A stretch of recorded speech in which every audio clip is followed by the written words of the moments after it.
Hi, and welcome to 3 Things in 3 Minutes. I'm Nersi. Today we are looking at Nidavellir from GRRRE Games. It plays 2 to 4 players and plays in 45 minutes. What it's about: Nidavellir is a bidding, drafting, and set collection game in which players play as the vaguely Nordic dwarven leaders drafting dwarves to fight a dragon. Now each round, players will bid using 3 of their 5 fixed denomination coins on each of 3 taverns.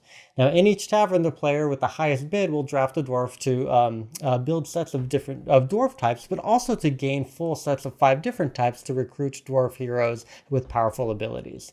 Now after the Age 1 deck of dwarves runs out, the players with majorities for each of the type will then gain distinction bonuses that will give them special abilities for the next age. Then you repeat that, and once the Age 2 cards run out, the 5 different sets will score in highly different ways, from some very simple points to more complex mathematic progression, and the player with the most points wins.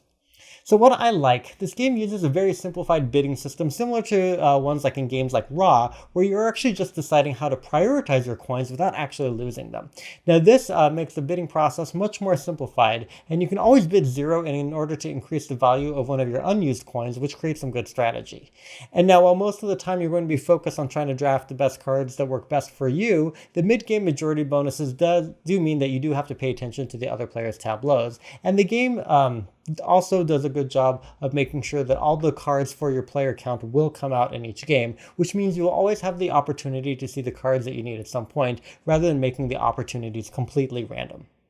Now, points to consider: the fact that you will see all the cards also means that the games will start to feel fairly similar from one to the other, because the only difference from one game to the next is the shuffling of the age cards, and that means you really won't see any variance from one game to the next. The game also utilizes these gem numbers as occasionally complex tiebreakers if players bid with the same coins, but they're really largely important early in the game when everyone has similar denominations, and you'll eventually find out that that mechanic becomes forgettable in the late game.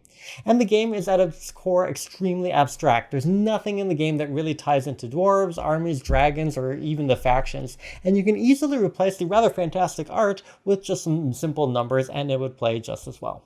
And the game has a treasury board that houses the bidding coins that you earn in the game, but it's extremely flimsy and it adds complexity to the setup of a game that otherwise sets up very quickly. So in summary, it's a bidding, drafting, and set collection game with streamlined bidding, but a complex tiebreaker mechanic that really quickly becomes forgotten. Its setup ensures that you always have a chance to see every card, but that does mean the game starts to feel the same between repeated plays. And although the game features some excellent art, it has a largely superficial theme that just comes down to keeping track of some complex scoring. Thanks so much for watching. Please make sure you like and share this video and subscribe to the channel.